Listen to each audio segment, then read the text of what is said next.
Ladies and gentlemen, welcome back to the Exodus Media Network. Once again, we're here and we're live. We are here and we're live. And back in the studio is Mike, and he's over there motioning to me to ring this damn bell. That's the freedom bell. It says, let freedom ring. And I guess in his mind, the show isn't complete or can't begin without the ringing of our little freedom bell. People, listen up. We're going to get right into this. We're going to talk about numerous things, but I want to begin by talking about the Illuminati. Mike, I'm going to ask you a simple question. Lean into the mic and please respond and give me a simple answer. Do you, yes or no, believe in the Illuminati? Yes. Okay. Now, in the Black community, they love to talk about the Illuminati. Barbershops, beauty salons, standing around on the street corner. Everything is the Illuminati. And they're always discussing the Illuminati. And anything that happens out of what seems to be out of the ordinary, they refer to it as being the Illuminati. So, let me say this. To you Negroes that tune into this podcast, today is February. Today is Friday, May the 27th. The year is 2022. The Illuminati is literally meeting this weekend, and none of you are aware of it. Because you like to talk about things, but you don't do any investigating. You don't look into the very thing that you're talking about. So I want to tell you that literally this weekend, currently today, the Illuminati is meeting in Davos, Switzerland.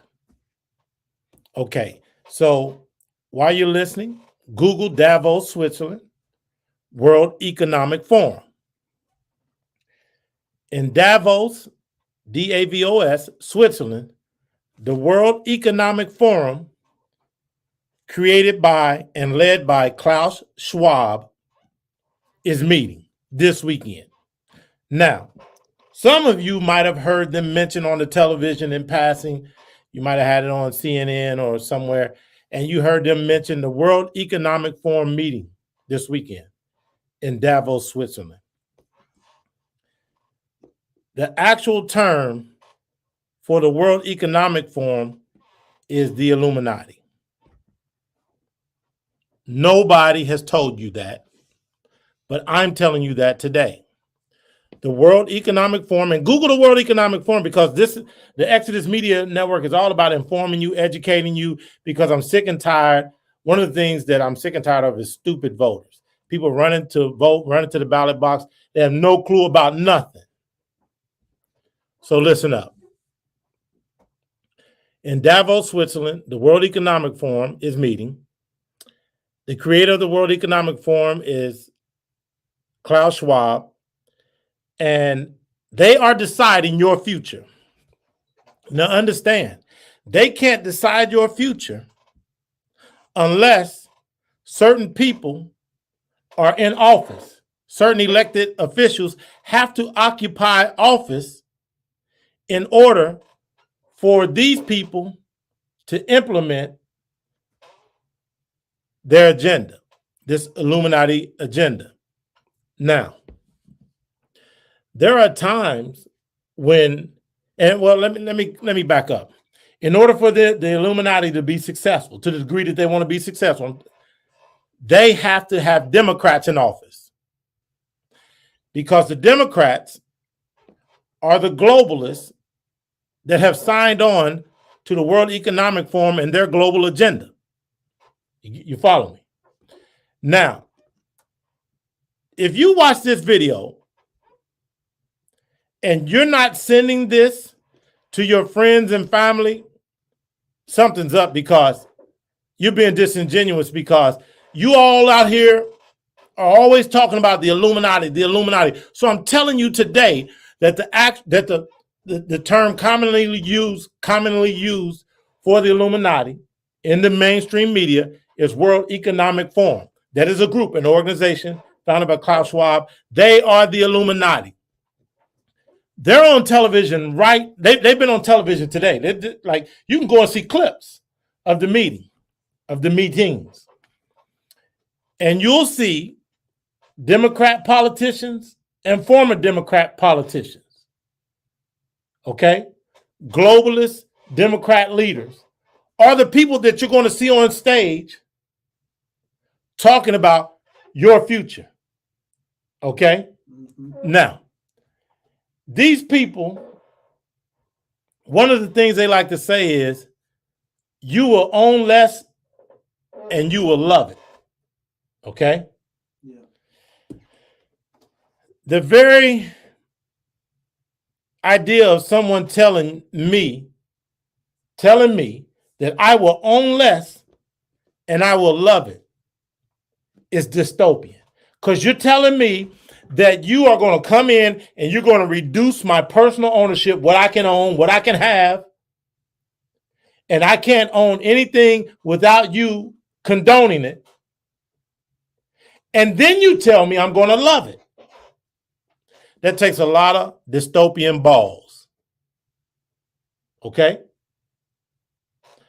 So, people like to talk about freedom, personal liberty. As you become aware of the World Economic Forum and the fact that they are the Illuminati, you should absolutely write your congressman, call your congressman, leave messages, emails, texts, whatever, and tell them to fundamentally reject. Tell your congresspeople to reject everything coming from the World Economic Forum. Now, here's what you do. You have to go and do your research on the agendas that the World Economic Forum is attempting to shove down our throats, okay? And then you have to take the time to write that down, write these agendas down, and then you have to pick up the phone or type an email and tell your congressman that you, your friends, and your family reject every agenda coming from the World Economic Forum, okay? As an average citizen, see, I'm not telling you about something to alarm you, to scare you, while it should alarm you and it should scare you. I'm telling you this so that you can react, because we all have power to certain levels, to certain extents. But we first must exercise our fundamental right and power to contact our representatives that we have elected and tell them that we need to reject this. Now, I'm going to tell you some of the agendas that they have so that hopefully I can motivate you all and stimulate you all and scare some of you all, because scare is the best motivator on the planet. Fear is the biggest motivator on the planet Earth, so that you will reject this, okay? I just told you that they have said we will own less and love it. That should scare you, because a lot of you are gluttonous and you like to have all these nice things. Okay, fine. No problem.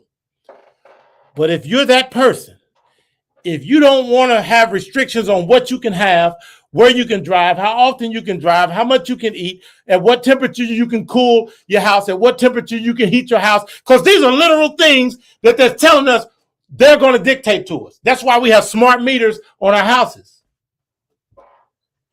So if you don't want someone dictating this to you, then you should follow my directive and contact your elected official. Now, another thing that they're doing, they have said these people are transhumanists. They believe in transhumanism, which is the merging of technology and biology, meaning that they're going to merge technology into our biology, into our physical bodies. Okay? Now, I have some notes here on some of the things that they're talking about they're going to do. Okay? I mentioned this before, but I'm going to mention this one very briefly. They are saying that they are going to introduce a technology into our DNA, merge this technology that's going to cause human beings to grow half their normal size so that we have half our normal impact on society, on the environment, okay? That should scare you, okay? First of all, I'm 6'3". I like being 6'3". I don't want to be half that size. Whatever size you are, I can guarantee you don't want to be half that size, okay? Okay, so, but this is real. This is real. Now, these people at the World Economic Forum, i.e. the Illuminati, let me tell you what else they're saying. They're saying that they're going to have a fusion of our physical, digital, and biological identities. So they're going to fuse all this together. So your physical identity, your digital identity, and your biological identity. And they're going to merge all this together somehow, I guess, through some type of a chip that they plant in us or whatever. But they're going to merge all this into one technology, into one individual. The ultimate goal, the ultimate stated goal, is so that we are all like our own little individual God, meaning you, me, you all, you through this merger of technology and biology, we all become like God. This is what they have stated. So they want to usurp the real God, okay, uppercase G God, and they want to make us all these lowercase g gods, okay? So we're all going to be chiefs, no Indians, according to them. Now, they've gone on record stating this here. They believe that the pandemic, which I'm telling you, them and their ilk are responsible for, and I explained that in a previous video. I believe it was number 20.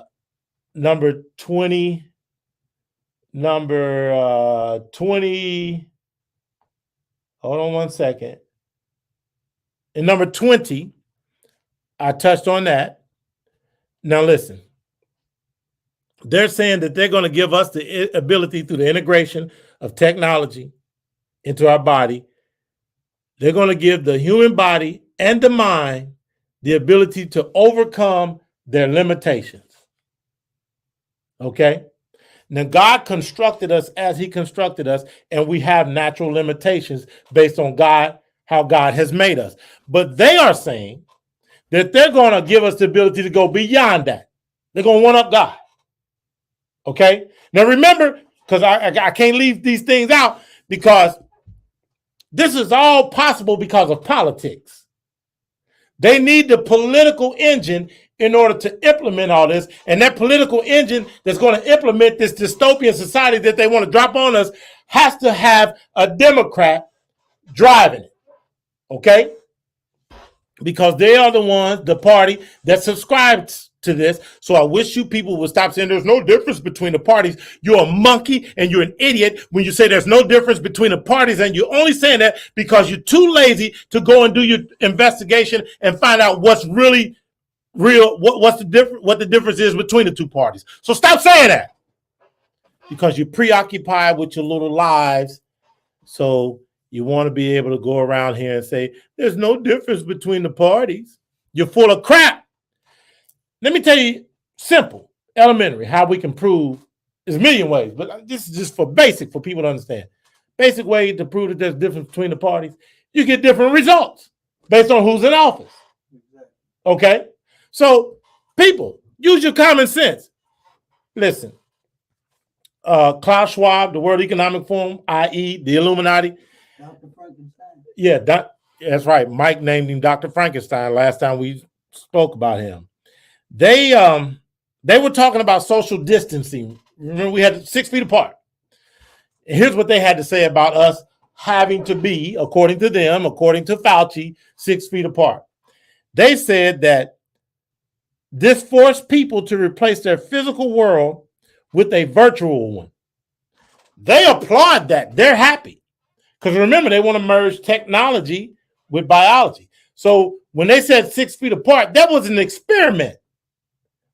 That was one of the experiments within the experiment. And I'm telling you that the great experiment was the dropping of this virus intentionally into our society. They want to see how we react to it. They want to see what they can implement, what they can get away with. They want to do a test run for the dystopian World Economic Forum Illuminati agenda. This is simple. Y'all listen. When you watch this video, you have got to disseminate this to people. So they used the so-called virus as a test run. This is what I'm telling you, okay? I don't agree with Rand Paul on everything, but for the most part, he's a good senator from Kentucky. Go and do your research and look at how Rand Paul has exposed Fauci, okay, the Wuhan Institute, and the NIH. And through emails and I believe testimonies, they've been able to come to the conclusion that Fauci is guilty of funding this gain-of-function research that this virus came out of. But I'm telling you, I go one step beyond that. Okay, we know he's guilty. He's behind that. I'm telling you, as I said in number 20, Exodus Media number 20, the first live broadcast, video broadcast, that it was intentional. This was no damn accident. Listen, if you have a virus that's capable of killing to this point approximately 7 million people, the protocol should be in place where it just doesn't. It's easy to fuck up and say, oh, it was an accident. That's bullshit. You understand? Yeah. Okay, listen. I'm not willing to allow them to write this off. Oh, it was an accident. This was not an accident. This was by design, because these areas, these institutions, these places where they do this gain of function and they hold these deadly viruses, etc. They're supposed to be protocol after protocol after protocol after protocol. There should be door after door after door after door after protocol, so to speak. How does an accident make it through 100 protocols? You see what I'm saying? Mm-hmm. An accident happens when you have no protocol or maybe just one little minor protocol. And then oops, accident. You can't have an accident when you have all these barriers that in theory are supposed to protect us from an accident happening. I wasn't born yesterday. Accidents can't just jump over all these barriers, these consecutive barriers. So you're full of shit. The problem is, and I'm jumping back to the political aspect, when you have Democrats in office and this information is discovered, you can't do anything about it because they're not willing to punish themselves. These people are aligned with them. They're all in bed together. So they're not going to go after Fauci. You understand? Right. They're not going to go after Hillary for Russian collusion, which was totally made up, lie on Trump, and that's been exposed. 99.9% of Americans don't even know that that's been exposed as a complete fraud, that the whole Russian collusion thing was manufactured, bought, and paid for by the Clintons. Most Americans don't know that people within our government were in on the disseminating of this, knowing that it was fraudulent, but wanted to do it anyway because they just wanted to take Trump out. Do you think she's going to jail? No. Would you go to jail if you did that to, say, Obama? They'd have buried me in jail. Exactly. Listen, see, here's the thing. I want to make this point. I asked Mike a question, and I'll ask him questions as we go, and there's a reason. And I hope he's coming through loud and clear. If you're listening and Mike is coming through loud and clear, let me know. Let me tell you something. I know when I ask Mike these simple questions, I'm going to get a common sense answer. And I'm telling you people that we have to put a premium on common sense. because the indoctrination, the illusions, the lies, the deceit are so great. At the end of the day, the only thing that we have, the only defense that we have against these lies and this deceit is common freaking sense. It doesn't take a brain surgeon. So listen to my people, my Walmart shoppers that Hillary Clinton mocked. I'm a proud Walmart shopper. To my deplorables, you're my people that Hillary Clinton mocked. Follow me, use common sense.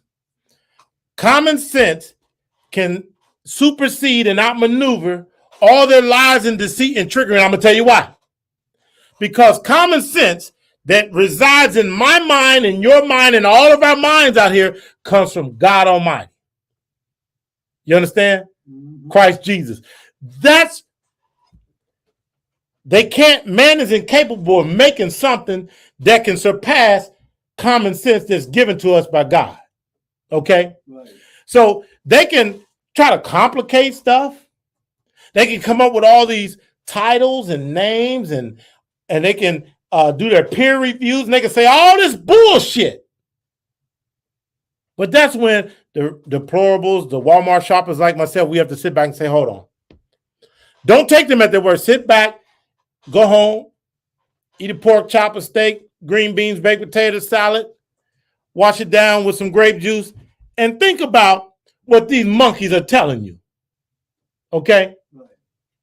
Because as I said before, when they talking this transhumanist stuff, the merging of biology and technology, they're stating in there how they're going to go beyond what God created.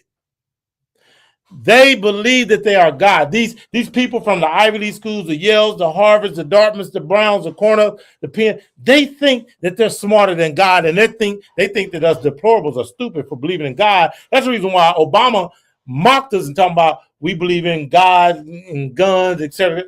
Yes, we do. I believe in God, and I pray and ask God to protect me, to give me strength, to give me enlightenment, to give me wisdom, knowledge, health. And then I want to go out and get a gun. Because God created this practical world, this practical universe, and it's practical that while I ask God to protect me, since he's given us the knowledge that allowed us to create guns, if you come kicking through that door, I need to blow you back out that door. You understand? So yes, we believe in God and guns. Listen, this dystopian Illuminati World Economic Forum that believes in transhumanism, they also have stated, and I'm using their writings, their documents, what they release, what they will release. They believe in a transhumanist paradise. In this transhumanist paradise where they merge man and technology, okay, which is the fourth industrial revolution, okay. We've had 1, 2, 3, and now it's the fourth industrial revolution, which the fourth industrial revolution is defined by the merging of technology and biology. And you saw it like the Terminator.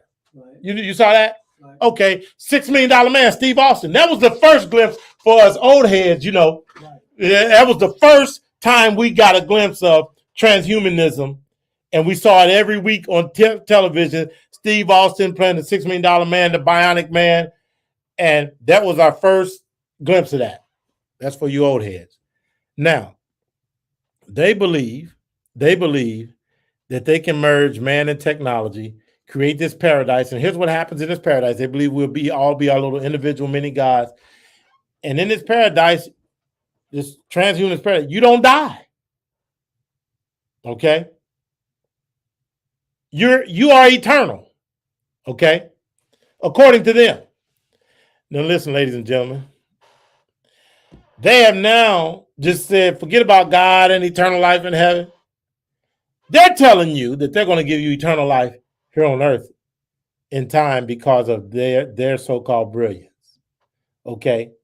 But we all have to swallow this bitter dystopian pill and go along with their agenda in order for us to arrive at this point that they are promising us, this transhuman paradise. You get that? Then that's the oldest trick in the book. You got to go along to get along. You got to go along with this in the meantime, but eventually we're going to get y'all here. Now, let me tell you, that's total bullshit. But how many times have you seen these so-called scientists and intellectuals say this is going to be that and this is that, and then they come back, oops, oh, we sorry, we made a mistake, but that was all wrong. For real? So you're supposed to be able to, oops, I'm sorry, with our lives. Right. This isn't a video game. They think it is with this whole virtual reality, virtual world crap that's part of this whole transhumanist movement. Listen, this isn't a video game. We don't just get to hit the start button all over. I'm sorry. No, it doesn't work like that. Let me tell you something. These people are the devil. And all of this is part of the Great Reset. Most of my people out here haven't heard of the Great Reset. The Great Reset is everything I just described to where they're going to reset society. They're resetting social society. Let me talk about that real quick. Here's how they're resetting social society. Social society is being reset. Ladies and gentlemen, follow along, pay attention, share this. And you see the ticker at the bottom of the screen. They're currently resetting social society. Let me tell you how. Don't they now say that men can have babies? Okay. This is the Illuminati, the World Economic Forum, the liberals, the left, the progressives, the Democrats, the American Marxists. This is all one group saying that they're all housed in here. Remember this little ball? They're in here. They are saying that men can now have babies. Now let me describe. I'm gonna give you all this in detail. When they say that men can have babies, this is why they are saying that. Because females, biological females, that have decided they are men, they go and they get hair put on, their beards put on. Okay, they go to the doctor that does that. He puts a beard on their face. Okay, they get their breast removed. They get their titties cut off. Okay, and so now they have a flat chest. They have a beard put on. Okay, they get a male haircut. Okay, I think some of them even get a penis put on. And here's what happens. No, they don't do that because they got to deliver that baby. Then through insemination, artificial insemination, they go and they get pregnant. Okay. Now, this female that looks like a man, had the breast removed, had hair, a beard put on, has gone and getting artificially pregnated. And that man is with that biological woman that looks like a man is with a biological woman. See, this shit is bullshit confusing. Just trying to explain it. So you have two women together. One looks like a man because the breasts have been removed, hair put on the face, male haircut, gets pregnant. Okay? By insemination. It is supposedly married to a woman that is a real biological woman that the other biological biological woman's married to. A butch. They're both butches. One still looks like a woman, one looks like a man. So now you got what looks to be a man walking around pregnant. Okay? Oh, people listen. You have now what looks to be a man walking around pregnant, but it's a biological woman. So now the left, Democrats, liberals, progressives say to us, and I watched them give testimony before Congress in the past 2 weeks, and they'll ask them, they say, can a man have a baby, get pregnant? And these stupid little women and mealy mouth men are leaning for, yes. What the hell are you talking about? That's their response. This is delusional. Yes, it is. But hold on. And if you or me say, can't no man get pregnant, which is, you see the way I said that? That's exactly how a real man would react to that shit. Hell no, can't no man get pregnant. you get canceled, blackballed. You see what I'm saying? Now listen, this is insane. But when you vote Democrat, yeah, we're back to the political. When you vote Democrat, this is what you get. This is all Democrat stuff. This is all Democrat agenda. This isn't Republicans. Now, one exception. I'm going to be honest. I could not get up here and not be honest.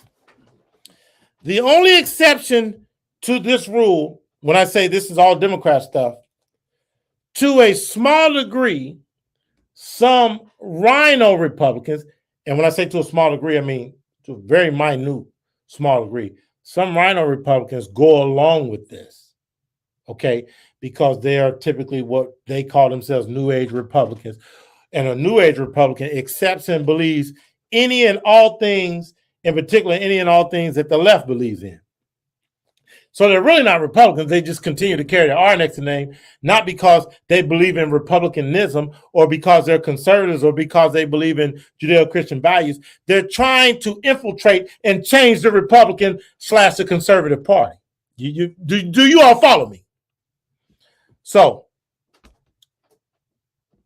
thank you, God, because this is the realest broadcast that these people are going to hear. You understand? Mm-hmm. This is the realest. I'm giving it to you. This is the realest they're going to hear. So, I told you how the Democrats, the dystopians, the World Economic Forum, the Illuminati are changing the social aspect. I just gave that example, okay? Right. Men are now women, women are now men, and all that bullshit. They are also saying that you have to call people by their pronoun. It used to be he, she, him, her. Now, you have individuals referring to themselves as they. This is changing the social culture, okay? And really, these so-called intellectuals, there's a small group of them that are sitting back watching this. So imagine it. I'm going to paint a picture. I hope I can paint a good picture for you. Recently, I saw several women come before Congress, and they were asked, can men have babies? And the women responded, yes. Okay? Right. The women responded, yes, men can have babies, but we know that's biologically impossible. Right. But you have to say yes. Now, there's a few elite at the top, way, way up at the top, who are behind this Illuminati World Economic Forum. They're sitting back, high up, watching, looking down. They're observing. They're observing how we interact and react to this foolishness. Okay? Right. They want to see how are people going to respond to this. Are these people stupid enough, vulnerable enough, ignorant enough to latch on to this, either willingly or unwillingly? How many of us are going to go along with this wholeheartedly, and how many of them are going to go along just to get along because they don't want to rock the boat? And they have a number in mind, a percentage. And let's just say 6 out of 10. Once you get 6 out of 10, going along with all of this re-engineering of society that this World Economic Forum / Illuminati wants to do, once they say, okay, we've reached the tipping point. The tipping point is greater than 50%, so we'll say 6 out of 10. Now, that's when they come down from their thrones and say, okay, now we can put it in another gear and make another leap and go further into the reset. You understand? Right. Mike, this is scary reality, what's going on. But today is Friday, okay? Right. People are out. Right now, if we go downtown, which we have a very nice downtown, and we can ride up and down the streets, and downtown is built on a grid, and the streets going northwest. The streets is blocked off now. Well, I get that too, but let me explain something to you. If we go downtown and ride around, we're going to drive past bars, nice restaurants, and the theaters, and we have numerous professional sports facilities here. And we're going to see people at the soccer match, at the baseball game, and at the football games out of season. We're going to see people sitting in these nice restaurants and bars and laughing over their dinner, over their meal, and drinking cocktails and stuff of that nature. I'm painting a picture. You want to know what's scary about how wonderful that picture looks if we go and look at it is? What's so scary about it? The scary part of that wonderful picture is that they are oblivious to what I'm talking about right now. Right. And that makes them susceptible. That makes them vulnerable. That makes our society vulnerable. That's the reason why I've always said that the rapid and wide is necessary if we're going to block this dystopian takeover by the World Economic Forum / Illuminati. We have to be informed. The worst type of individual is the uninformed individual. The second worst type of person is a person that's informed but erroneously informed. They believe in lies and deceit. You follow me? Right. Those people are dangerous because those are the people out in the street protesting, killing, destroying property, et cetera, because they're so adamant about shoving the lie that they believe down our throats. They will fight you to the death for these lies. Go out downtown in the middle of the street and say, men can't have babies. Men can't have babies. Okay? Homosexuality is wrong. Transgender is wrong. Go shout it out. Watch, you will be attacked. You better have a pistol on you because you're going to have to smoke a few people to protect yourself. That's how deeply people have bought in to these lies. Listen,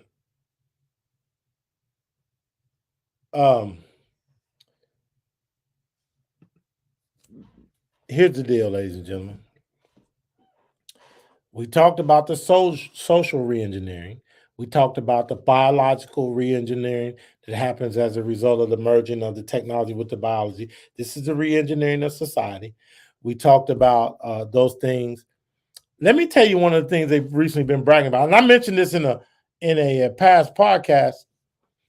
They were bragging today about their ability to track us, what we eat, how much we consume while eating, how often we drive our car, how many miles on average, where we go, how often we drive through what is declared by them to be a sensitive, not biological, but an environmentally sensitive area, meaning this area has certain things, wildlife and stuff growing, and that can be harmed by the automobile exhaust, etc. And they can track all of our movement and our consumptions, etc.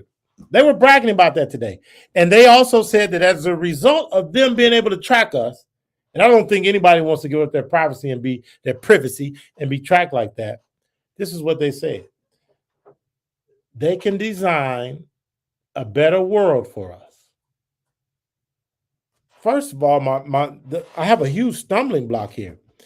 What in the hell makes you think that I'm comfortable trusting you to design a better world for me? In particular, America, the greatest country in the world ever. Look at what we've achieved up until the introduction of this radical liberalism. We didn't get here by using any of their dystopian ideas. Now they think that they can come in and introduce these ideas and make us better.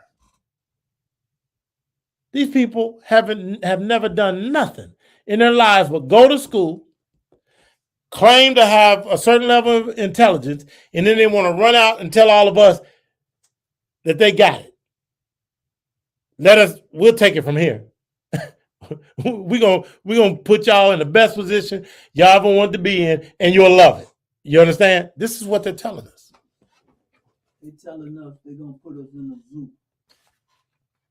That's a good way of putting it. Now, I've talked about this World Economic Forum, which is the real Illuminati. I've talked about the Fourth Industrial Revolution and the Great Reset and the re-engineering of society, et cetera, et cetera.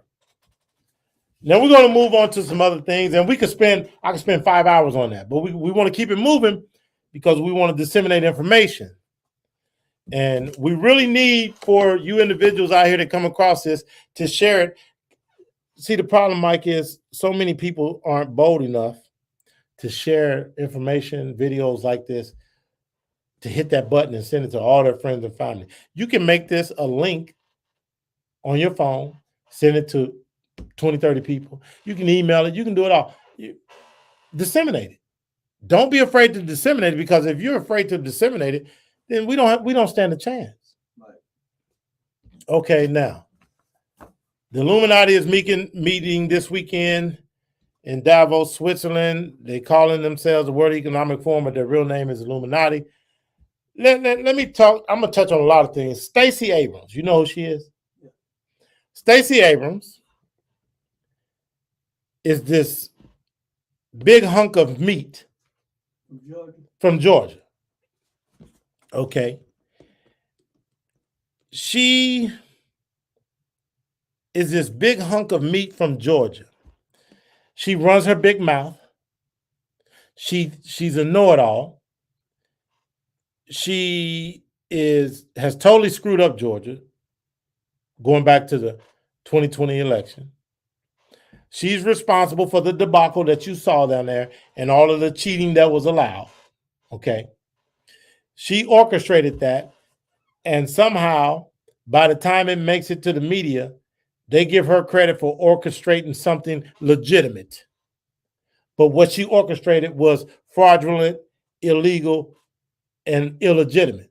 Okay? Mm-hmm. But because Democrats will not prosecute and rhino Republicans are afraid to rock the boat, people like Stacey Abrams can get away with this type of stuff. Okay? Right. I recently watched her give an interview, a short interview. And the interview was about abortion, transgenders in sports, and her run. She's currently running for governor of Georgia again. Right. Well, listen. In this interview, she said, as governor, my intention is to protect the women of Georgia and protect their right to choose an abortion. Okay. Right. Her opening statement was, and she sounds, she has a sound that after a while gets on your nerves, but initially she can get people's attention just by her sound and her delivery. Okay. Right. But when you're educated and you know what's going on, it doesn't take long before she sounds disgusting. Right. Because you have to listen to this rhetoric. But her statement was, as governor, my intention is to protect the women of Georgia, and to protect their right to choose. Okay. What she's saying is that it is protection. It is the protecting of a woman to allow her to have an abortion. Right. Okay. When a woman has an abortion, she is emotionally damaged. I don't care if she wanted to have the abortion or not. It is impossible for a woman to have an abortion and not be emotionally scarred. Right. She will live with that for the rest of her life. Right. Even if she's some evil bitch that has had 3 or 4 abortions. She is bothered by that. Right. And don't ever let her lie to you. But she will continue to come back and have abortions because her so-called freedom, independence, is more, at the time, until all this really comes to the surface, is more important and more desirable than anything. Right. So she's, in effect, has learned to live with this evil thing that she's doing. Now, if your opening statement in an interview that's supposed to be about you running for governor of Georgia is about protecting women's rights, the woman's right to murder an infant, defenseless child, and the woman's right to scar herself for life, That's not a very good thing. That's not a very intelligent thing. But in today's society, because we have been so warped by liberalism, she can make that statement proudly and loudly in front of cameras and microphones, and nobody's bothered by that. She just said she's here in Georgia to make sure that women have the ability to murder innocent, defenseless babies at will. And people are going to vote for her. Black people are going to vote for her because she's black. Because we worship blackness. Blackness means everything to us. And black is our religion, it is our faith. That's the reason why we vote for Luciferians, Democrat Luciferians, over Christian conservative Republicans, because we believe blackness is more important than everything. And these Luciferian Democrats have told us that Republicans are racist. So we identify with our blackness over these lies and over the truth. I mean, listen, Stacey Abrams went on to say that she's about moms protecting their ability to plan for their families. She said, another feminist statement, she is all for mom's ability to protect their families, okay? What she means is she believes that a woman protects her family, she chooses to have an abortion because she's saying, well, she's not ready to start a family. Therefore, you protect her future family by not having a child yet. So now an abortion is a way to protect a family. This is what you see the spin on this? Mm-hmm. So who's going to be against protecting families? Nobody. If you come out and say you are against protecting families, well, that'll get you nowhere. So they've tied abortion to protecting families. So now abortion also means that you are protecting a woman's family. Do you see the insanity? Yeah.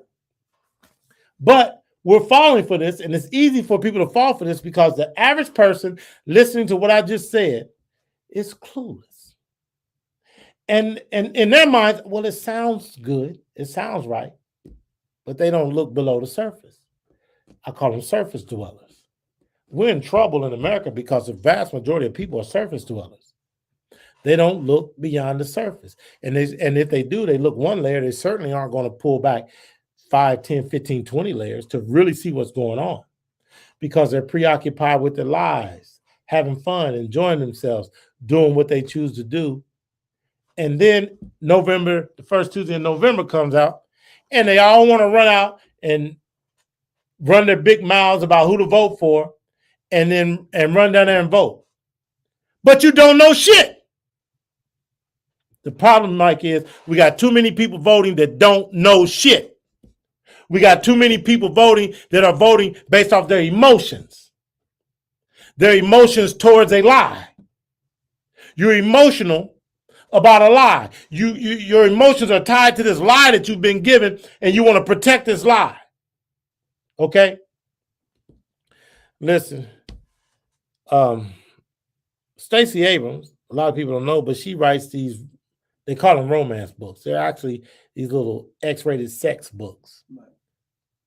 Is that who you want as governor in Georgia? You want some overweight, fat black woman that writes cheap XXX novels? Is that who you want? And listen, I don't know how she's writing these books. Nobody's ever touched this woman. You've seen her. Right. No man has laid a hand on Stacey Abrams. Yes, she's writing these novels, these little books about relationships and sex. How? You don't know anything about that, Stacey? Her imagination.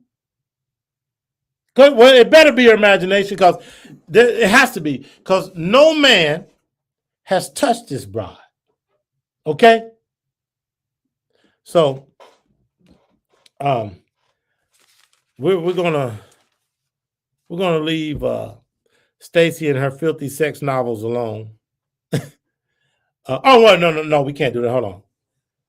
Abrams said she will roll back and veto any laws protecting life. Mike just looked at me as if I was out of my damn mind. So that means that he believes that statement is insane. So he knows, using his common sense, that if a human being stands up and says, I will roll back and veto any laws protecting life, that's a crazy son of a bitch that says that. You understand me? I thought it was all about the protecting of life. Right. But it's okay to discard these babies. And in some states, you can have an abortion all the way up until the last minute. This is a fully grown, fully developed baby. And they're saying you can suck that baby from the womb and destroy it. And in some states, they've gone beyond that. And they say even right after the delivery, a woman can choose to say, it's over for that kid. And some of you are going to, I'm not talking about people on my side, people on the other side are going to find that insensitive when I say it's over for the kid. You're the ones that advocate for the murdering of the babies. Okay? This is real stuff, Mike. You know how many kids are on these college campuses, and how many people are downtown eating and drinking right now, laughing and carrying on, and people are doing what they do. They don't even know this. But some of them down there is thinking about getting an abortion anyway. You're still enjoying themselves. You're right, because they have no God conscience. Right. They've blocked their God conscience because they're so wrapped up into this whole Luciferian agenda. Right. Okay? So, because remember, they're free will beings. Right. So they can say, hey, to hell with this God and this God conscience.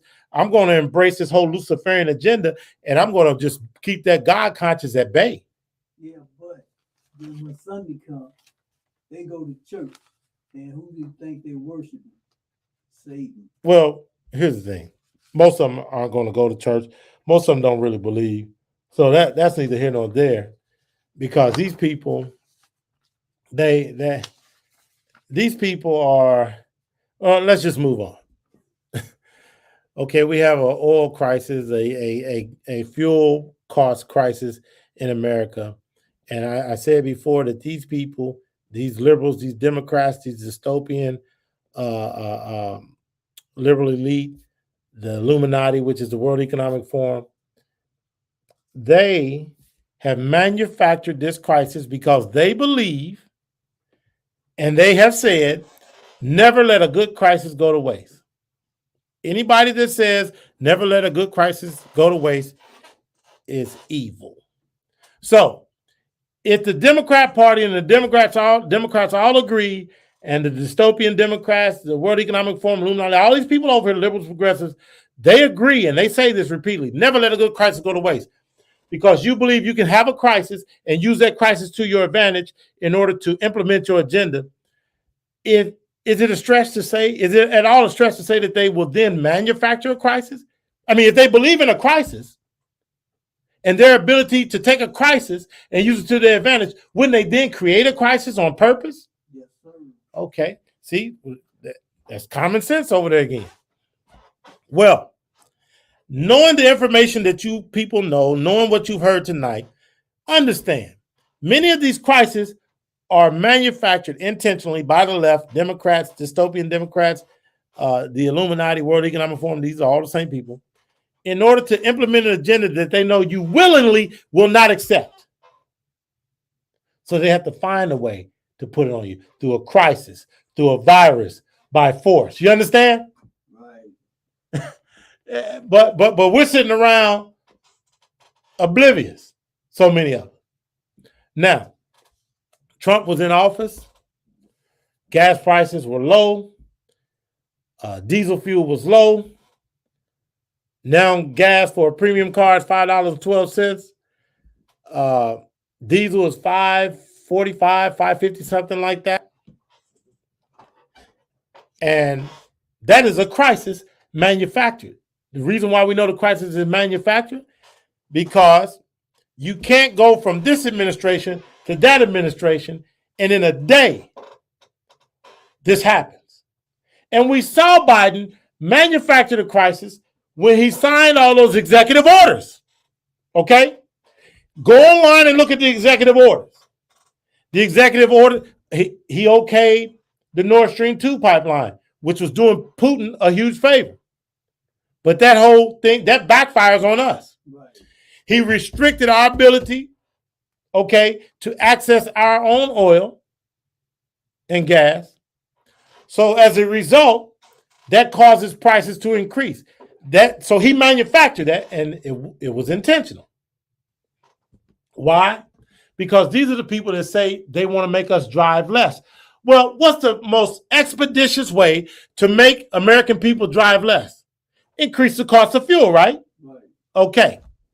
What's the most expeditious way to immediately increase the misery index,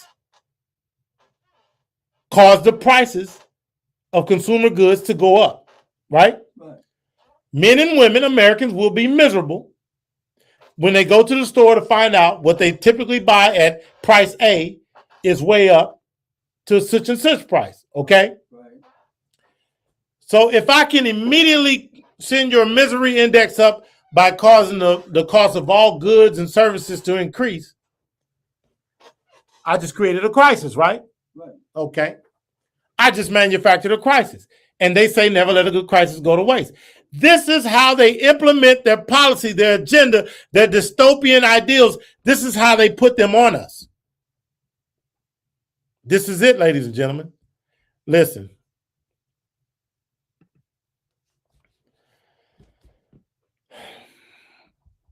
Biden is running around begging OPEC and Venezuela to sell us oil. Under Trump, we were using our own oil. Right. Fuel was cheap. Americans were happy. All consumer prices was cheap. Biden comes in, changes all that. Then later down the road tries to blame it on a war, this little skirmish over in Europe. But all this preceded that. Right. Okay. But we're supposed to be stupid enough to believe that lie. And they tell lies in the open. Knowing that with today's technology and what's available to us and what we can access, we can very quickly realize that, wait, these fools are lying. Right. But what they count on is that most people aren't going to do that. Right. Okay? Because most people just are not necessarily interested in discovering the truth, because the truth is a bitter pill to swallow. Then you have to make a new decision. Okay, you have to abandon your old decision, make a new decision based on your discovering of the truth. And the average American finds that to be an inconvenience. Right. Okay, so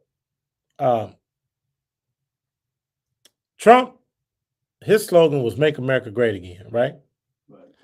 Let me tell you why that slogan was necessary. It was necessary for Trump to come with a slogan that said "Make America Great Again" because of the damage that had been done by the liberal dystopian Democrat agenda. But now let me be a little more detailed. Obama in 2006 came out and said, whatever we once were, we are no longer. I'm going to repeat this. This is a statement made by Obama. He said, whatever we once were, we are no longer. Okay? Mm-hmm. Here's what he's saying. He said that we are no longer a Christian nation. Okay?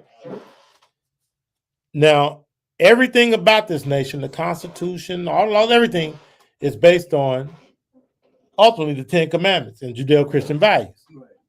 So we are a Christian nation. But Obama and his ilk and these people on the left, because they're Luciferians, because they are at the end of the day really non-believers, they want to transition us away from Genesis through Revelations, away from the Word of God as quick as possible, because they reject that. They fundamentally reject that. Right. Okay? Right. That's the reason why Obama said that he was going to fundamentally transform America, because he rejected America as it is, as it was. Okay. Right. And in particular, he rejected the fact that we were a Christian nation based on Christian morals and values and ideals. Okay. But when he ran for office, he had to present himself as a Christian so that he would be palatable, acceptable. It was politically expedient to tell that lie, that he was a Christian. That was a lie. So he says, whatever we once were, we are no longer, meaning we're no longer a Christian nation. He said that. He's also saying that, and he said, and there's other statements that he made that ties into this. He basically said America is no longer great. He said that America should not be the only superpower in the world. Right. Okay. And he said that the power should be balanced amongst nations. Right. This is what Obama was saying. Okay. Right. Let me tell you why that's insane. I mean, it's obvious. Do you trust Putin? Nope. Do you trust the Chinese Communist Party? Nope. Do you trust the radical Islamists in Iran? Nope. Okay. Do you trust even the president of Mexico? No. Let me explain something to you. You don't trust him, so do you want to give them power? No. Do you want to reduce your power and redistribute it amongst those guys so that you can coexist as world leaders? No. Well, that's a make America great attitude you have there. And that's a good thing, because what do you think will happen if we bring ourselves down, our country down, and bring to their level, and now we're even, we're parallel? What will the Iranians do, who have already said that they're going to attack Israel and America, death to the Americans, death to the Jews, and they hate God, Christ Jesus? They already made their move, so we know what they're going to do. Well, they talk about it every day. Yeah, but 9/11 was their move. So That was one move. right. Now They're here's scared no more.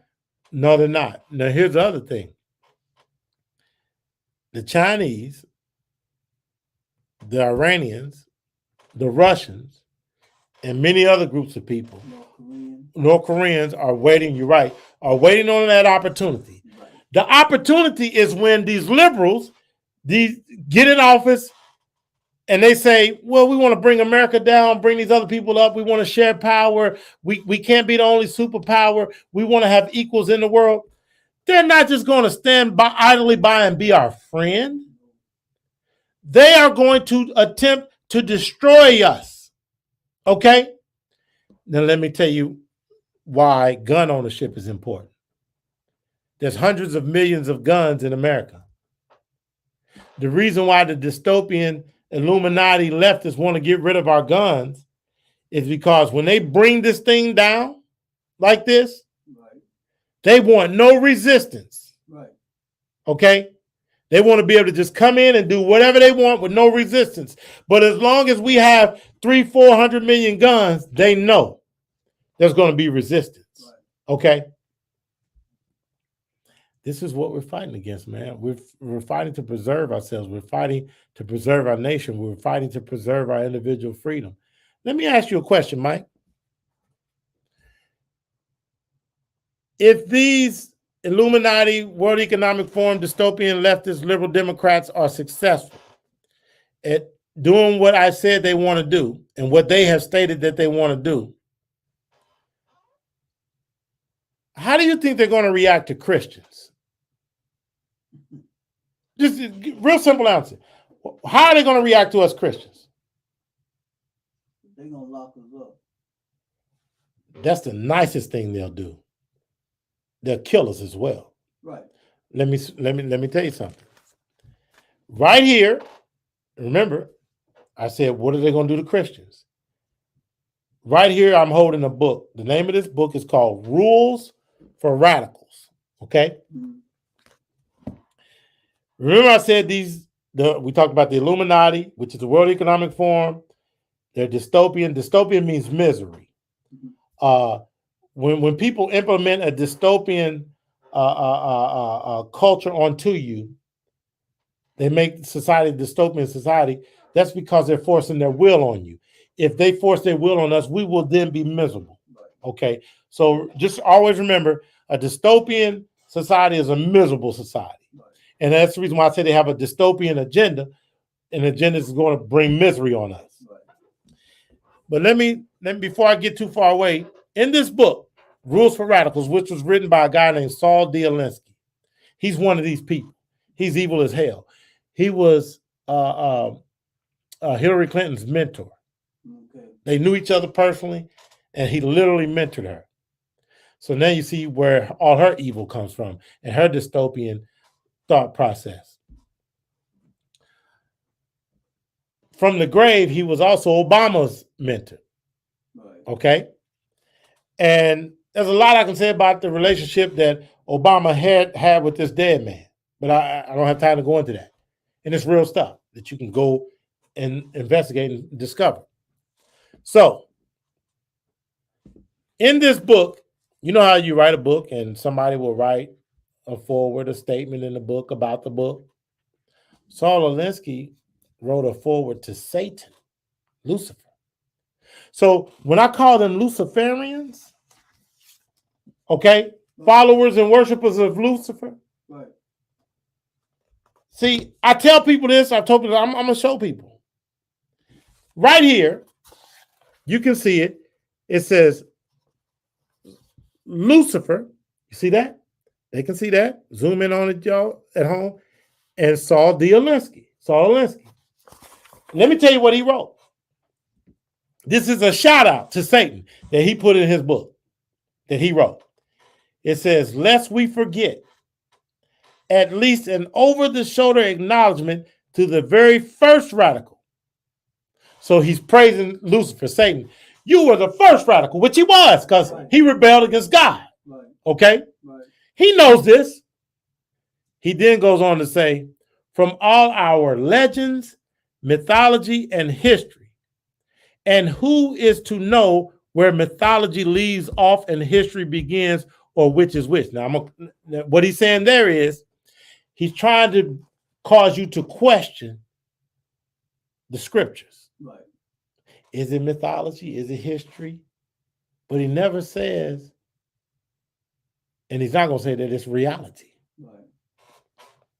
He then goes on to say, the first radical known to man who rebelled against the establishment and did it so effectively that he at least won his own kingdom.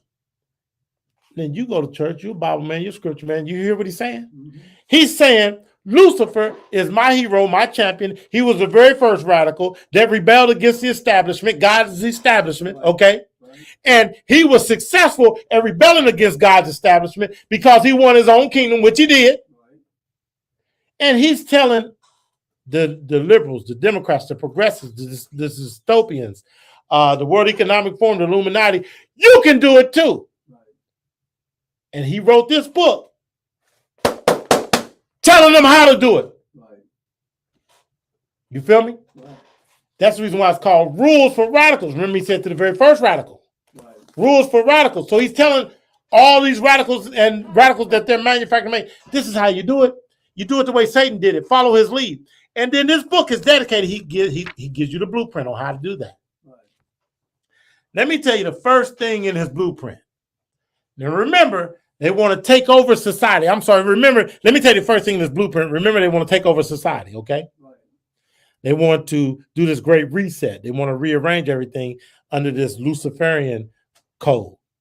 So here's what they say. Here's the deal. Excuse me. The first thing this man points out in here is that you've got to bring down religious dogma. Right. He couldn't come out and say, you got to destroy Christianity, Right. Genesis through Revelation, God the Father, the Son, the Holy Spirit. But that's what he's saying. Right. When he says religious dogma, because he had to say it in a way that wouldn't turn people off Right. to his book, Right. and to his blueprint, and to what he wanted to accomplish. Right. That's the first thing he makes clear. So the first two things he does in this book is he praises Satan, Lucifer, gives him a shout out, and says he knew how to, he did it. We got to follow his lead. And then he says we got to reject Christ. First two things. Right. He knows better than Christians. Okay. How important Christ is. Right. And how Christ is the answer to all of this. Right. How Christ is the bulletproof vest to all of these liberal dystopian bullets. Right. Listen, man, this book, I don't know how many copies have been manufactured, but it's everywhere. Right. And liberals everywhere have studied this. Liberals everywhere identify with him knowingly and unknowingly because they're being taught by so-called, listen, what did Obama call himself before he became president? A community organizer. This book, and he talks about it in the book, was for community organizers to go out and organize communities, in particular poor Black communities, and to a lesser degree, white communities, Hispanic communities, etc., Indian communities, organize them around this whole Luciferian code, if you will, this whole Luciferian agenda, this whole World Economic Forum and Illuminati type agenda.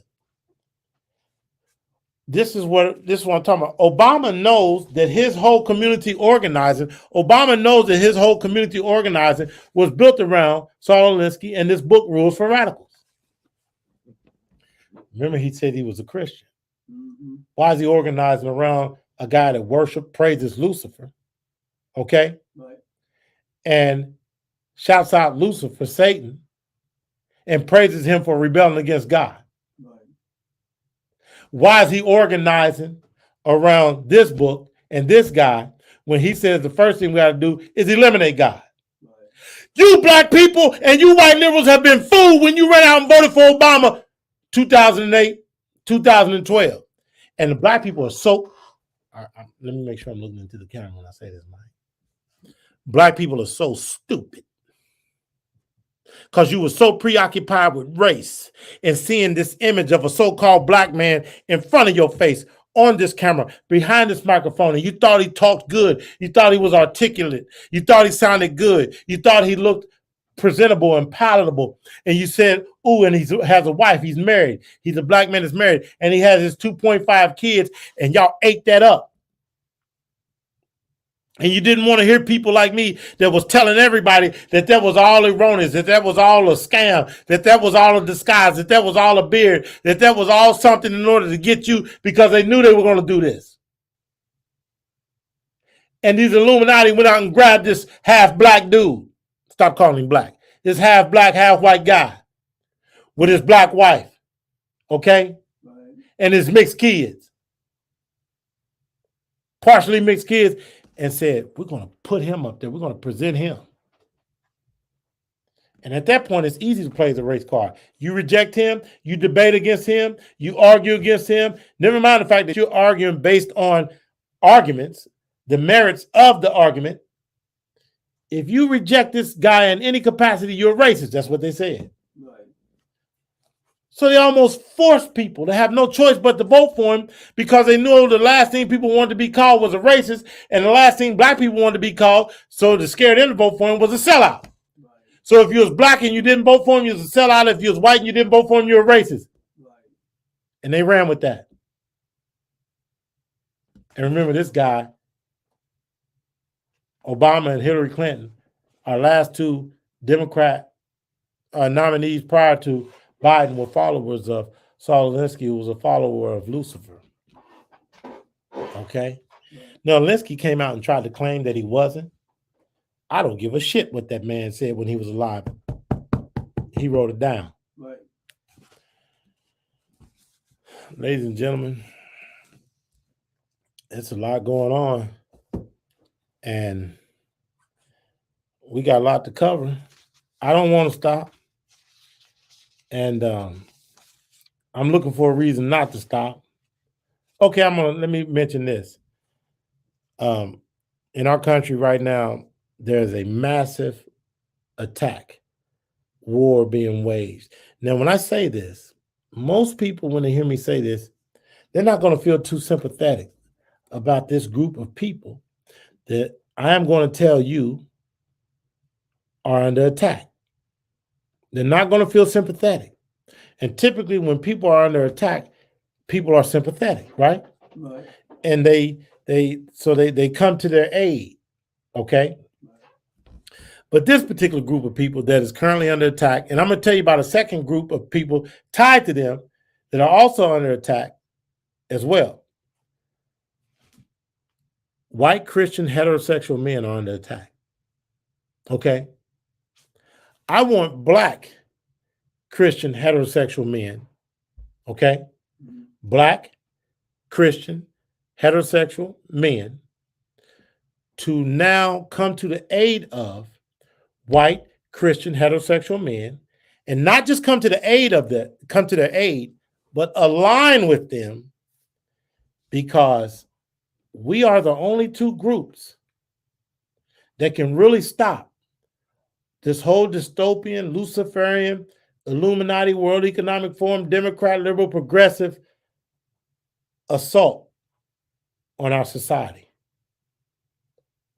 That's the reason why they are under attack, because they know that white Christian men are the polar opposite. White Christian heterosexual men are the polar opposite of the Luciferians, the dystopians, okay? Right. They also know that Black Christian heterosexual men are the polar opposite.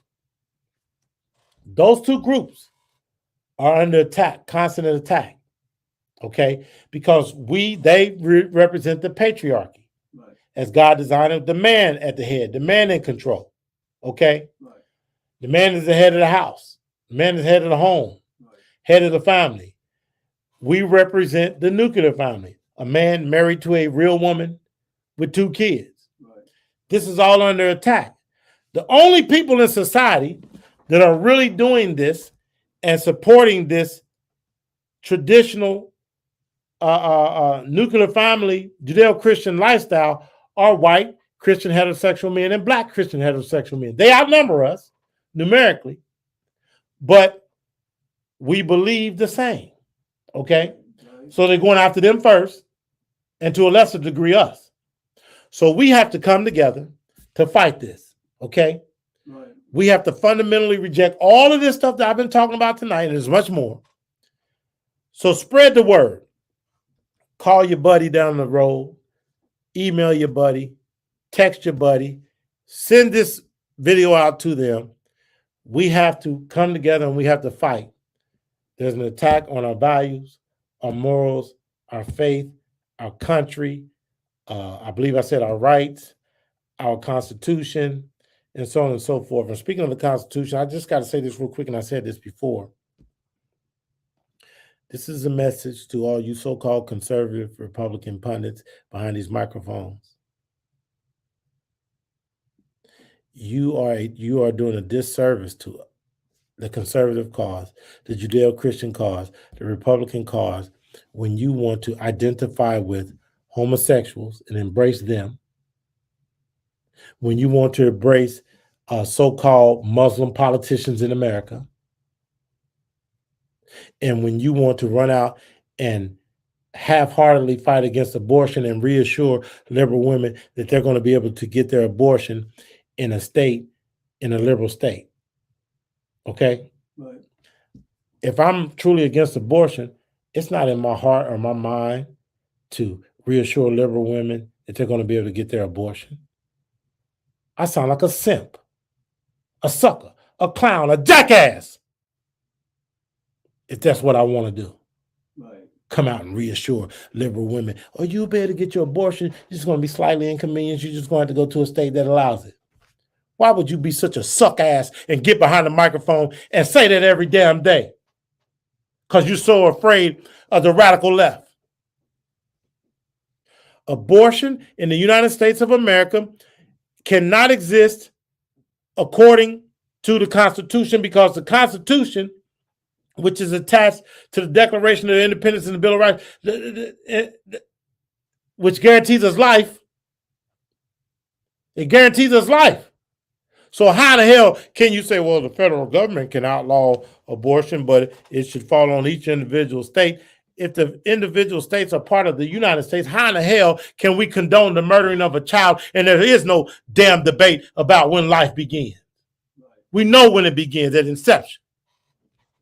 I'm sorry, conception.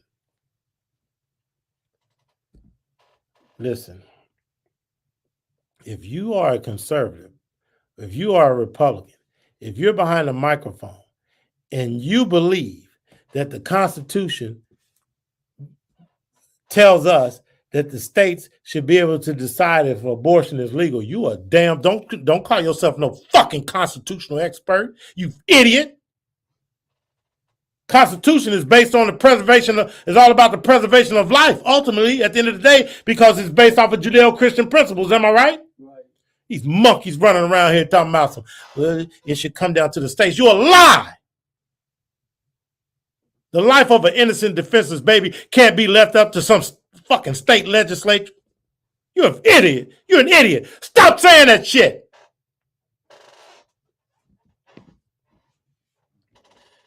I've been pissed off about that because I've been hearing these guys, Mike, they keep saying that shit. They keep saying it. I'm going to say something else. I was blackballed from commenting on a live podcast because I said, and they didn't want to touch this. This is what I said. Chinese students in America should be kicked out immediately. Okay? Mm-hmm.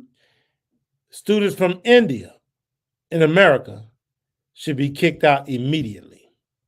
Okay? Right. The Chinese are our enemy. You understand me?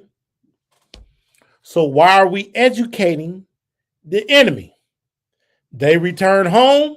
They take what they've learned. They take the technology. The Chinese Communist Party pulls them in, extracts what they've learned from them, and uses it against us. Period of the freaking story. Right. India has begun to posture itself and align itself with China. India has begun to almost act with some disdain towards America. Well, they got nuclear weapons. Yeah, they do. You're right. So I tell you what. Send those sons of bitches home right now as well. Indian students. And here's the thing. They say, well, not all of them. Listen, we don't have time to sort through who's who. If you're a Chinese citizen, if you're an Indian citizen, gotta go. Right. No education here in America, free or paid for. They want us to sift through them. You sift flour. Exactly. And we ain't baking nothing. Right. But if we keep this type of behavior up, we're going to get baked by one of these countries with their nuclear arsenal. It might be all of them. So let me tell you something. The Chinese and the Indian students got to go home. And I'm sorry, Chinese student. I'm sorry, Indian student. Maybe you, individual Chinese, individual Indian student, maybe you're a good person. Hell, you might even be a Christian. Some of you. But unfortunately, your country is hostile towards us. Your country is attempting to undermine us, okay? Your country has shown that it is not aligned with us. So you got to go home. Right. Take it up with them. So I was blackballed for that. So when you speak the truth, when you have an America first mentality, a make America great again mentality, and these were so-called conservative shows. Scared of what I'm saying. Scared to death of what I'm saying. But everything I say is about the preservation of America. Everything I say is about the preservation of Judeo-Christian values and principles. What are you all scared of? They profess to be pro-American. They profess to be a Christian and so on and so forth. You're frauds. You're absolute frauds, and you're helping these people to scale America back. You're helping these people to weaken America because you want to be Mr. and Miss Nice Guy. Let the Chinese in, let them study. Let the Indians in, let them study here. Let's trade with them and let's trade with this. You can't trade with everybody. You can't study with everybody. In particular, if that person's ultimate goal is to take you out, to undermine you. We have to stop being so naive. We have to. We can't have Muslim politicians in America. Islam does not jive. Listen, Dr. Oz. Okay. I've heard so-called conservative pundits talk about, oh, Dr. Oz, he's great. He's a Muslim. Okay. He's running for senator in Pennsylvania. He's a Muslim. Yeah. Hold on. And they're back. He's running as a Republican. I'm like, hell no. We don't want him. These people are constitutional to a fault. Okay? Because they believe that, oh, the Constitution, it allows all these people to come here and do this. No. Islam does not accept the Constitution. Islam does not jive with the Constitution. I don't care how articulate Dr. Oz is. I don't care how nice he comes off as. I don't care how many times he tells you that he's pro-Constitution, that he loves America. Nope. Not taking that chance. Because that's one, right? Right. And we already got some. Right. And you get 2, then 3, then 4. What happens when you reach the tipping point? Better than 50% of the Senate and the House of Representatives are Muslims. You think we continue to be a country that's about the American Constitution, the Bill of Rights, and the Declaration of Independence? No. Hell no. They're going to usurp that, and they're going to now say, well, and this is what people are already saying on the left. Times have changed. We're evolving. We have reimagined. Listen to me. These are words that they're using every freaking day on the left in the media. The Democrats, the liberals, the Luciferians, the Illuminati World Economic Forum people, all these people on the same, they're saying, we are reimagining law enforcement. We're reimagining this. This literally, I can play a montage of all that. So you don't think these Muslims, once they reach the tipping point in the government, meaning more than 50%, let's say 51, 60%, you don't think they're going to sit back and say, because remember, they believe in Islam, okay, to the death. You don't think they're going to then say, well, we know you got your U.S. Constitution and it survived 200 plus years and blah, blah, blah, and this and that, and this is a great country, but we've reimagined the direction that America should go, and it should be, if we're going to be inclusive, it should be more of a coexistence of Islam and your Judeo-Christian principles. That's the first point. They're going to claim to blend the two. Right. We're going to blend them, and they're going to coexist and work together. And these suck-ass Americans going, well, that sounds good. They have reimagined and we have evolved, and why can't we come together and merge the two and move forward that way? That's the first step in completely overthrowing you. Exactly. Okay. Exactly. Now you're going to try and dismiss me. You're going to try and write me off. This is the truth. So listen, man. We have to draw a line against, and I ain't Islam in America. We have to draw a line. Right. We have to draw a line in a lot of areas. We have to draw a line as it relates to life. The line is, once that egg and sperm meet, you have a single individual, Right. living individual created by God. Right. That's the line. You can't touch that. There's a red line. You cannot touch that individual even in its earliest stage, Right. in its absolute infancy. You agree? Right. Because you're common sense. That's why you agree. Right. And because you have God in your heart. Okay? Exactly.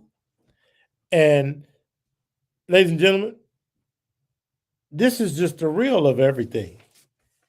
And I'm trying to get out of here, but no, I think there's something else I want to cover here. Something else I want to mention. Well, maybe there isn't. There is, but That's the thing you can mention. Like when you were talking about the $6 million man. when we're talking about transhumanism, Right. the merging of biology and Right. technology is what they want to do. the corona came in. Okay. They introduced Now, the coronavirus. now Go check ahead. this out. Back in the day, they had a movie called Soylent Green. Okay. He's a movie buff. And I don't know. and, yeah, and the first thing they did, Lean in a little bit. the first thing they did, There it is. they brought the elderly. They got rid of the elderly first. Press pause. Press pause. He said the first thing they did was they got rid of the elderly first. Wait. Don't say nothing. Don't lose your thought. When Obama was running for office, he got in. They came up with a plan. And in that plan, it was called the end of life something. And what that plan was about was how to get rid of the elderly, the sick and the elderly. Go ahead. Soylent Green. Soylent Green. That's the name of it. But they just changed the name to something else, but it's Soylent Green. Well, now press pause again. He said this was when do you think this movie came out? Well, Charleston Heston played in it, so it was a while back. Yeah. Yeah. Okay. Well, here's why I say that. Everybody knows that Hollywood always signals. They always make a movie, send a signal in the form of a movie. To tell us what's coming. What already happened. All right. Unbeknownst to us. Right. People, this is the Exodus Media Network. You better love it. They call it entertainment, but yeah, it's edutainment. Right. Okay. They spilling the beans. Right. And see how we gonna react to it. Right, but see, we don't see that. Listen, man, I got something that I've been meaning to talk about. I'm gonna show you all something. I'm gonna show you an image. And this image is said to be something good. The image that I'm going to show you has a name. I'm going to show you the image. Here it is. That image right there has a name. That's called the Human Rights Campaign. This is their symbol. Mike, this symbol right here has a name. That's a symbol for what's called the Human Rights Campaign. Now, if you hear somebody say human rights, sounds like a good thing, right? Right. The Human Rights Campaign, the HRC, Right. This is their logo, is a pro-homosexual, LGBTQ, transgender organization, all about making them mainstream and propping them up in our society. Okay? They're going after all of our institutions and trying to homosexualize all of our institutions. Okay? Right. So I showed that image, their logo, so that people will know what it is when they see it. And in no way, shape, or form should you support that. Okay? Right. Now, I'm going to show you another image. This image right here, that's a flag. Okay? Right. This here's a flag. That flag that I just showed you, this flag right here that I'm currently showing you, this is a flag. You want to know whose flag that is, Mike? Yeah. That's the pedophiles' flag. Mm. The pedophiles have created their own flag. Mm. And each color supposedly means something. I'm not going to go through that. Maybe I'll do it in another video. Right. And them creating a flag and giving the flag meaning is their first step, one of their first steps in becoming mainstream. Right. And I have a video up about the pedophiles want to go mainstream. Right. I'm showing you these images so that you will, if you see these images associated with your children or their schools or whatever, you will know what you're looking at and you can go and ask questions and you can do something about it. You understand? Right. I was going to talk about intersectionality. I think I'll do that next time. And I had a chart and I was going to explain intersectionality to everybody, which is part of critical race theory, and it's all bullcrap. But let me mention something. You know, I think they call it Uvalde, Texas, where they killed the 19 sweet innocent babies and the 2 innocent teachers. Total of 21 people. Right. I don't want to sound like a broken record and say my heart goes out to them, but it does. Right. To their families. Right. That has to be the most horrible thing. Your kid goes to school and doesn't come home. Right. Because of some monster. Right. But you knew it was going to be politicized. Oh yeah.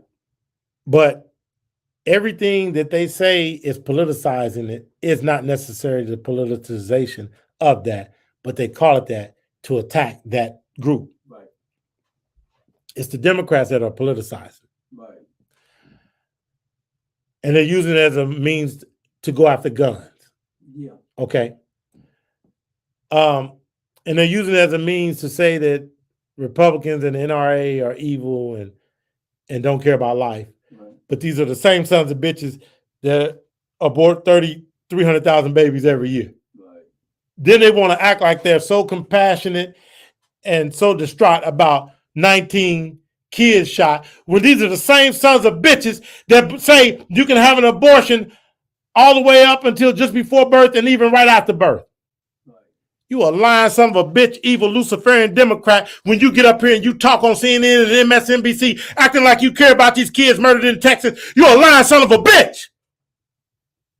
Can't no son of a bitch get in my face and lie to me and tell me that you care about these kids in Texas when you believe in aborting kids all the way up until the very last moment and even right after birth. You're a lying son of a bitch. You should burn in hell for that lie.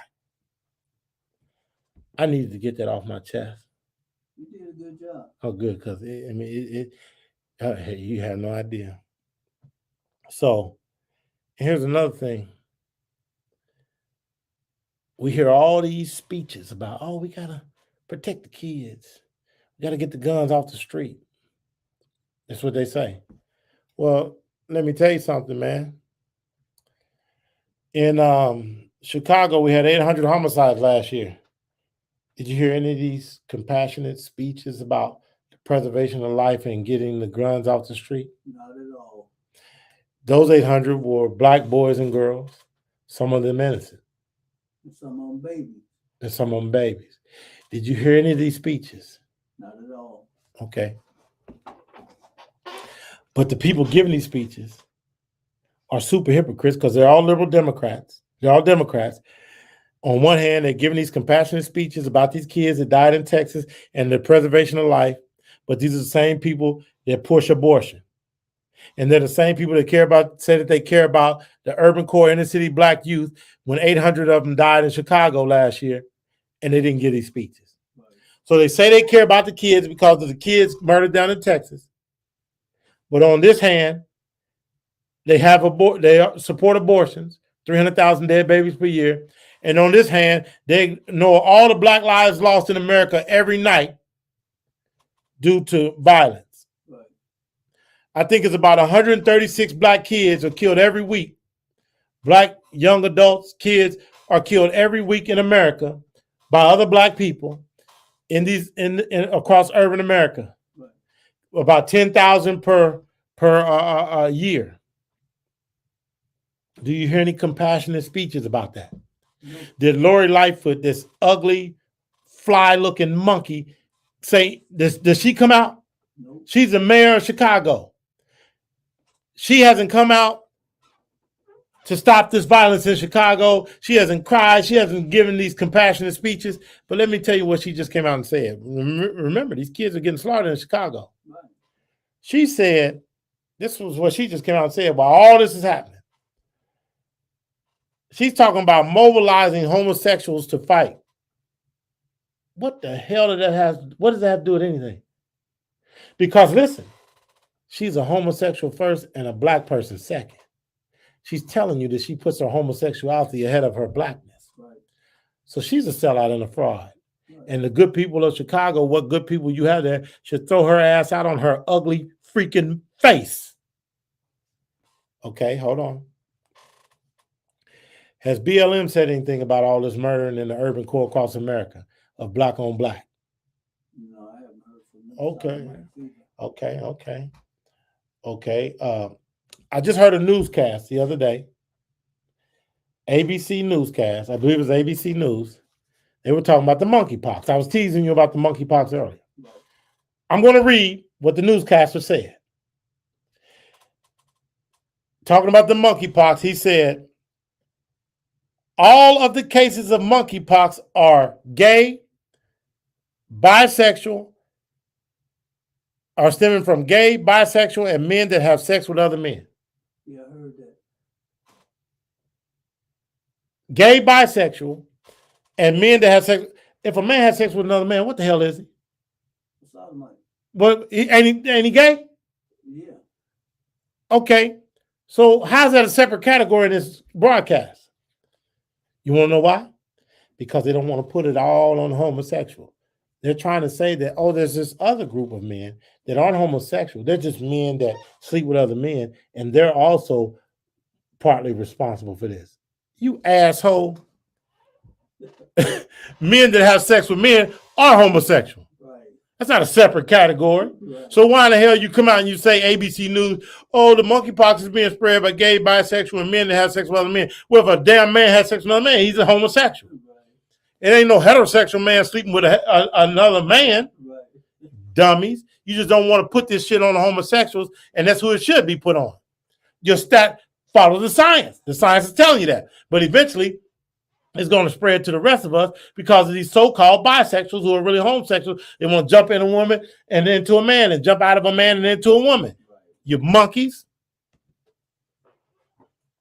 Listen.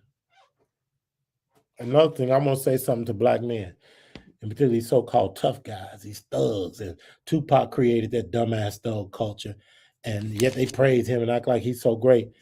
All you black men out here talking about being thugs and you this and you that, and everybody's a fucking tough guy, right? Right. They're emotional bitches. You want to know why they're emotional bitches? Because most of them are tied so deeply to their mamas, okay? Oh, yeah. And let me tell you how they act out their emotional radical feminism. They go get a gun and shoot another black man. Oh, yeah. You know how a woman throws a fit and goes off? Right. Well, they see their mamas doing that. They saw their mamas doing that. Right. So, and they would see how their mamas would throw this radical feminist fit and carry on as tantrum. Yeah. So they do it, but the way they do it is they go get a gun Right. and shoot another black man. Right. But a week before they were saying brother, Oh, yeah. calling him brother. That's why don't call me brother. Right. Let me tell you, I'm just touching on a few things here. Oh, remember Will Smith went up and slapped the shit out of Chris Rock, right? Right. And Will knew he could get that off. So he got it off because he could. Right. And he tried to act like he was bad. Right. But you ain't shit when you get that off because you know you can get it off. Right. Get it off when you know it's a chance this dude might crack your ass back. Right. Get that one off. Tough guy. But let me tell you, how did white people react to that? Wait. Don't even answer. I'm going to answer for you. The white people the white liberals that were there at that event, they clapped and cheered for Will. Oh, yeah. Then gave him an award. Right. So they were condoning, praising, and showing their approval. Violence. Black on black violence. Right. Okay. White liberals, I've always said that they condone and approve of black on black violence. The truth is they don't say shit or lift a finger to stop all this black on black violence in the urban core. And they tell these dumb black people, white supremacy. White supremacists ain't killing nobody in comparison to black people. Many years, nobody dies as a result of a white supremacist. Right. They don't even know that. They don't even believe that. And then they're going to say, well, the guy that just shot up Buffalo, he was a white supremacist. Okay. But they won't tell you. Go read his manifesto. He was a liberal white supremacist. He said he hated conservatives and Republicans. Did you hear that in the media? Mm-mm. Hell no. They out there saying he's a white supremacist because they want everybody, because they told black people and other white liberals that white supremacy equals a conservative. White supremacy equals a Republican. This is what they told you. Mm-hmm. So the media runs out and says, oh, the guy that shot up the black people, killed black people in Buffalo was a white supremacist. So immediately black people and white liberals believe, oh, he was a conservative. Hell no. This son of a bitch was a radical leftist liberal. And if you go and read his manifesto and his statements, he makes that abundantly clear because he says he hates conservatives and Republicans. So if he hates conservatives and Republicans, what is he and who is he? He's the opposite. He's a fucking liberal Democrat. You monkeys. Because you don't read shit. You don't do no investigating. You want to rely on CNN and MSNBC, who's going to continue to make monkeys out of you. That's why I call you monkeys, because they make monkeys out of you. They come and tell you what they want you to believe, what they want you to hear, and you run out and repeat it to the rest of the dumb Negroes in the hood. Monkeys! Listen, I got a lot of them in my family. And I don't care. Y'all, you don't speak to me, ain't going to speak to me. I don't give a shit. Listen. If you don't like it, stop being a monkey. You can stop right now. Literally, right now, look up the clock. Tick, 1 second, stop. Change course. Stop being a dumb monkey. Listen, man. Let's see if there's something else on here I want to bring up right quick. Oh, back to the abortion issue. You seen these brides, they were just downtown protesting. They had all these signs, hands off our vagina. You're going to force us to have back alley abortions because of Roe v. Wade being reversed. Listen, a back alley abortion, if a woman goes into the alley, let's talk about it the way they talk about it. Right. If all of a sudden abortion is illegal and a woman says, I don't want to have this baby, even though I just had a night of casual sex and I screwed John, Jim, and Jack, and one of them suckers is the daddy, and I'm not prepared for this, and this wasn't what I wanted to result from this, I'm going to get me an abortion, okay? Mm-hmm. So she has to go into the alley and have an abortion by some non-doctor, but somebody that's willing to help her abort this baby, a back alley abortion. Right. Murder. That's what it is. Right. Ladies and gentlemen, my first concern is the fact that she's killing this baby illegally, and it's murder. My second concern is it's a horrible thing that she's decided to make this choice. But that's on her. Yep. That's on her. She chose that, and she could die from that. Yep. She chose the back alley abortion. She chose to break the law, and not just the legal law if it becomes outlawed, but not just man's law, but God's law. Right. More important. Right. So if you brides got to go have these back alley abortions, that's on y'all. I'm not feeling compassionate or sympathetic because, oh, now I can no longer go to Planned Parenthood. I got to go have it in the alley. So I don't care. That's your dumb choice. I'm going to tell you something else. Women, a lot of these conservative pundits that I was referring to earlier, they are very adamant about, no, even if abortion is outlawed 100% and women go and have illegal abortions, they should not be prosecuted. They should not be incarcerated. What the fuck? You stupid monkey! You're an idiot!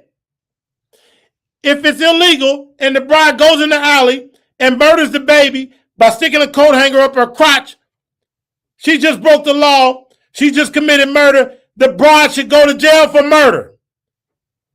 Why you want to let them off? You're teaching them non-accountability, and you suckers are always behind the microphone talking about accountability. Well, hold them brides accountable. Man, listen. I'm done. We're going to wrap this up. Thank you for tuning in to Exodus Media Network. Contribute via Cash App or PayPal. It's at the bottom of the screen. We're going to end it. Michael, you want me to ring this damn bell again? That bell says, let freedom ring. And what we're talking about here is the preservation of freedom. We got to be free from this World Economic Forum / Illuminati, this dystopian Democrats, et cetera, et cetera. And the only way we're going to be free is if you continue to tune in And then as a result of tuning in, you go out and be active and do what I prescribe. One of the things I prescribe is learn what they're doing. Call your congressman, let them know, hey, we don't agree with this. Stop this, block this agenda, whether it comes through the legislature or whether they try to circumvent the legislature and implement it another way. You've got to fight against it. Until next time, thanks for tuning in to the Exodus Media Network.